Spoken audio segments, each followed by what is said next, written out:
Amy. Hi, I'm Lani. And you're Adulting with Amy and Lani. Welcome to today's podcast, Confidence Building, Self-Esteem, and Motivation Part 2. And in Part 2, we are going to talk about communication skills. So take it away, Amy. Oh, communicating. Okay. So the first thing I want to share about communication is that you are responsible for your presentation. You're not responsible for the reception. Okay, so what does that mean? That means that I am going to the best of my ability. If I have something to tell Lani, I'm going to responsibly think about her communication language, what it is I want to say, where am I, what's our location, read the room. I'm certainly not going to share with Lani in a middle of a prayer meeting. Supermarket aisle. Yeah. A profanity-laced tirade. I'm going to carefully, mindfully, respectfully choose what I want to say, why do I want to say that, and take into consideration how I think it's going to be received, because I'm responsible for communicating in the best way possible with that person. Which is part of the power of the pause. Yeah. Absolutely. In any situation. Absolutely. Take a break, think about it. Yeah. Mm-hmm. That said, if I have responsibly, respectfully, and compassionately made that presentation, now it's gone. Now it is Lani's responsible for how she chooses to receive it. Okay? This is a powerful thing to know. Mm-hmm. We cannot make everybody feel good all the time. Mm-hmm. We can't. We can't make everybody happy all the time. This is one of the downfalls of texting. But we just had one of these this week. It was, although we both know each other well enough to know that's not what she's saying in the text, we did still feel the need to follow up. Well, because we're good enough friends that I don't want a misunderstanding of how something's interpreted to hurt our relationship. So I just want to, you check in with your friends. Even though you know them, if you care enough about them, you're going to check in with them to make sure that something you sent wasn't misinterpreted or misunderstood or taken in the wrong context. And again, that's just part of being friends. Mm-hmm, mm-hmm. I don't want to take somebody that I cherish as a good friend for granted in any way. So anyhow, same. Yeah. And making sure then, if you've got a little check in your stomach, a little voice in the back of your head saying, I'm not sure that this worked the way it was supposed to work. Mm-hmm. Check in. Yeah. It's okay. Again. But again, if I'm receiving some tough information from Amy, I'm going to, again, power of the pause. I'll take it in, and then I have to think, how is it being sent? It's a friend who cares. So I'm going to think about what she says in the context of, gosh, my friend is trying to share with me some valuable information that I really need to know, that could be life-changing, that could, change the direction of where I'm going or what I'm doing. Maybe I need to rethink a different process rather than, gosh, is she attacking me? No, she's not attacking me. She is sharing with me valuable information that I may not see because I'm so deep in the throes of whatever is going on. So having a friend share difficult information, power of the pause, very valuable. And then thinking, okay, where is this coming from? Where is she sharing this information from? And as a good friend, then I can begin to really absorb what it is that she had to share. Lani is excellent at this. Lani will send me a text that says, what do you think about considering XYZ, whatever that might be? Let's talk about it when we catch up next. That's excellent. That gives me time to think about it. What is that? And again, just like Lani said, is this going to, what is this regarding? Is this going to affect the way we're working together or something? It could be very significant. It might not be that significant. But Lani is excellent about, here's a little the heads up. She offers you the pause. It's genius. I didn't realize I did that. Thank you.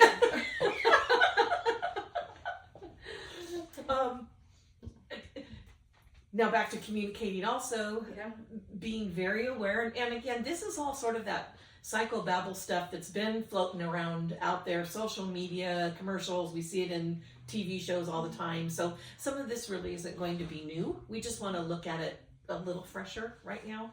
And that's the effectiveness of clear speaking, of your verbal and nonverbal communication. Which is things like, that some of those things are the active listening, attending skills. I think Lani and I do that innately with each other. Again, that's just part of our relationship. But things like, acknowledging, oh, that's a great point. I'm not saying anything. I'm nodding. And maybe I might even be, oh yeah, moving into it. That's telling Lani, this is a value. I'm engaged in what you're sharing. Yeah. Compared to sitting there like this and looking on. Yeah, Lani's talking right now. So, those cues, if you have somebody who's starting to, you watch their eyes, if you're tracking their eyes and they're wandering off somewhere else, maybe it's time to end the conversation. Maybe take it up another time. Yeah. And it might not Nothing wrong be with that they're bored Yeah. with you. It might be an overwhelming topic. It might be they've got enough to Overcommitment. digest for right now. Yeah, maybe they're overcommitted and there's something else really important coming up and Yeah. you don't know about. Yeah, and they don't have the skill set to say, I want to finish this conversation, but I'm on a time frame and you've given me so much to think about already. I need a break. Yeah. Not everybody can do that well. So yes, let's look at what they're saying. One of the things that when I'm teaching lay counselors about attending skills are all those things that are happening sort of behind the scenes when you're in session with someone. And those are, if I'm having a communication with Lani, perhaps on a different type of professional level, some support of some kind, I'm paying attention to what she's saying. I'm paying attention to what she's not saying. I'm paying attention to her body language.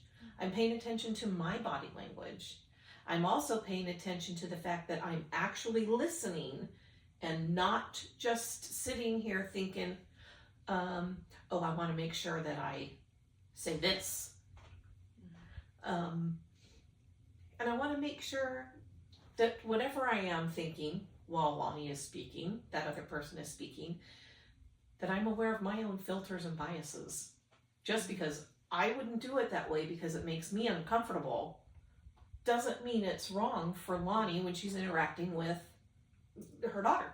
Yeah. That nonverbal communication, there's a lot more happening than just the oh yeah. It's a lot more to it than that. Yeah. Was that overly complicated? No, but it is a complicated topic because those nonverbals are hard to really interpret. So, because they can mean many, many different things. Sometimes somebody's sitting with their arms crossed, maybe they're cold. So, yes, it could be that simple. Are we overthinking? That would be an excellent attending skill. yeah. No. You know, and I've had that happen where I've been sitting in meetings and I am cold because they tend to put meetings really cold because with all the bodies, things get really warm. And so I'll start off in a meeting with my arms crossed, you know, kind of huddled up. Not that I'm closed off, but that I am cold for real. So, I mean, you know, and that's where watching body language can be difficult. But it can be telltale too. Right. And we're in a new era socially as well. I am one who likes to hug, likes to touch. It is in my instinct if someone is sharing something emotional to reach out and touch them, to, you know, but we're in an era where we need to be more sensitive about that as well. And so I will ask, you know, can I touch you right now? You know, they're so emotional. Can I touch you right now? And some people, no, I just need to be upset right now. And some, but yeah. You know, so that's also nonverbal, that communication, how we interact with each other on a physical level, which reminds me of it. When I was first married as a very young girl, too young a girl, the bridal shower party included everybody giving their one best piece of marital advice. And the pastor's wife said, if you're ever in a disagreement, fight naked. It keeps you humble and it keeps the fight short. When you said that about being cold. That is okay. Now, I don't recommend that with your friends.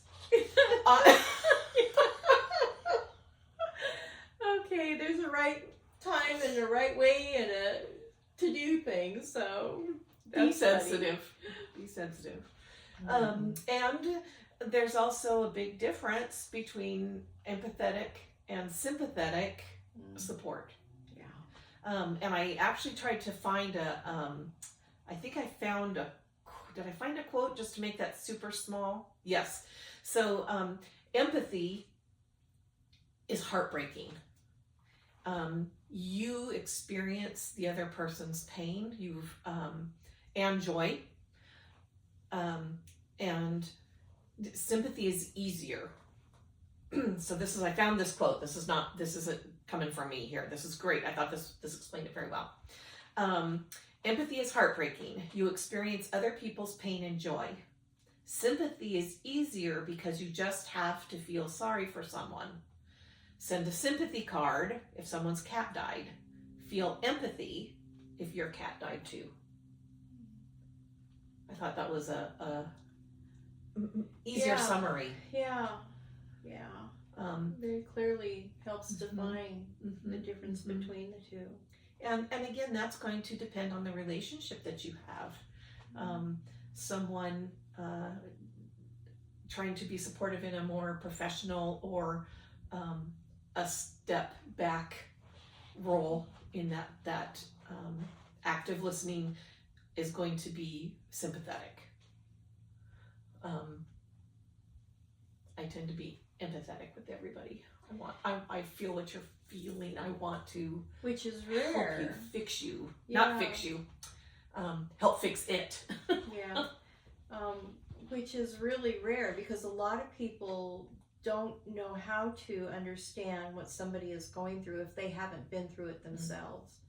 And I have a difficult time with that. I feel bad for what somebody might be going through, and I can understand, I'll walk through with them with that struggle, but I don't quite have, I don't think, that depth of empathy because I hadn't experienced it myself. So I'm probably halfway between both of them. Kind of. Knowing you, I would say you're sympathetic in the half because you're very generous in your sympathy. Yeah. You are very action oriented in your sympathy. Well, because I care. Yeah.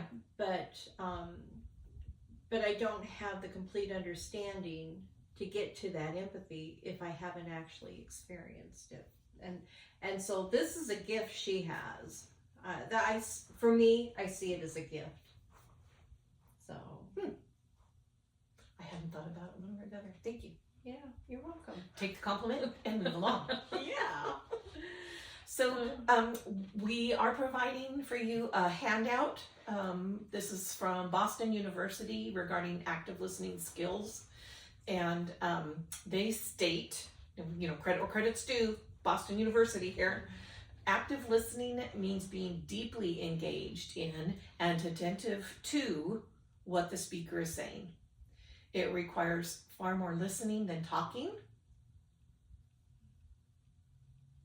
Fingers pointing at myself.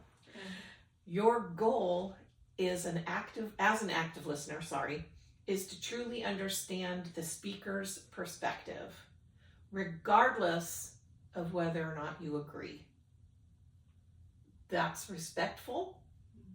That's demonstrating no judgment. Anyway, back to the quote. And to communicate your understanding back to the speaker so that he or she can confirm the accuracy of your understanding. Okay? Okay?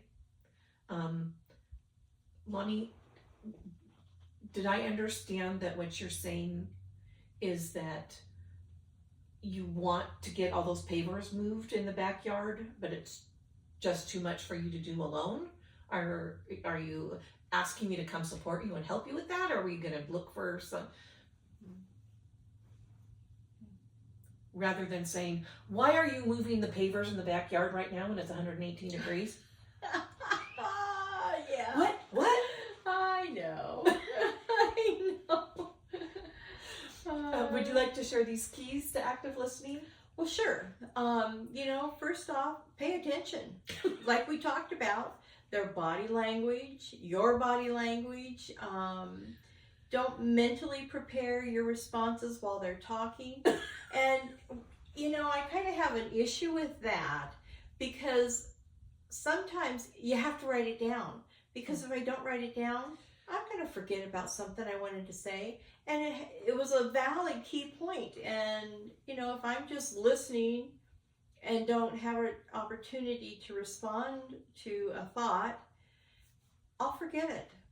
So sometimes just jotting it down is a really good thing. That makes absolute sense, especially in a professional setting. Absolutely. Well, but it also shows that you're listening, besides just nodding, because nodding is, anybody can sit there and be a bobblehead.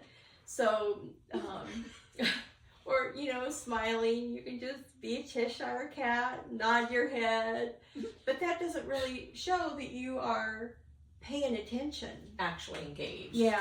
Yeah.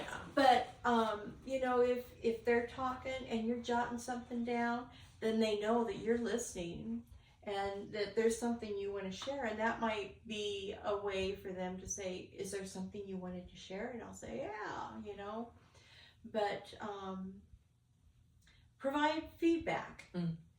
Be careful of your own filters or preferences and don't be judgmental. Repeat a summary of what you think you heard and ask clarifying questions.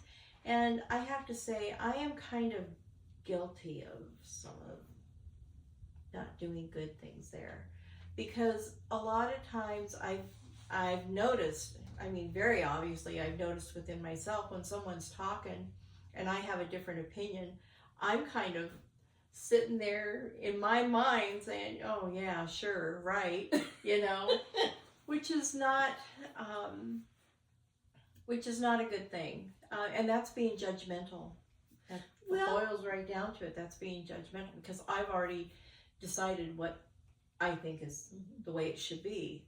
And I am learning to listen a little bit better, to take in what people have to share, because there is value in what everybody is having to share.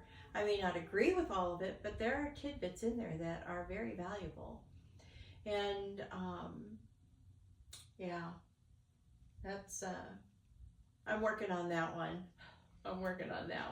Yeah, and Lani said something just now that I was sitting here mentally preparing to say. And that's that, you know, we do have our own filters, we do have our own preferences, and it's okay to acknowledge that to yourself. That's the being authentic to yourself. And so I don't think that that's a bad thing, because you know, acknowledge that's not how I would do it. But where's the nugget? You know, they're exactly that. Where's the nugget? Yeah. And you're not speaking that out. You know, you're not saying you're insane moving those pavers when it's 118. So don't judge. Yeah, but you know, don't call me when you dehydrate and mummify in the backyard Don't trying to move the pavers. Don't argue. Respond responsibly. Yes. Don't attack. Offer opinions with respect. Be honest, but treat them as you would want to be treated. And, you know, like you saw here, we just sit here and laugh at one another. We have a good time. And there's truth in what she's saying, because I was moving pavers in 100-degree weather, and it is true. What was I thinking? Not only that, I was going through a fast at the same time. Okay, that is just pure stupidity. And she didn't say, you know, you're stupid. So I know she had to have been thinking that. I was thinking maybe I should offer to come over and do it earlier in the morning.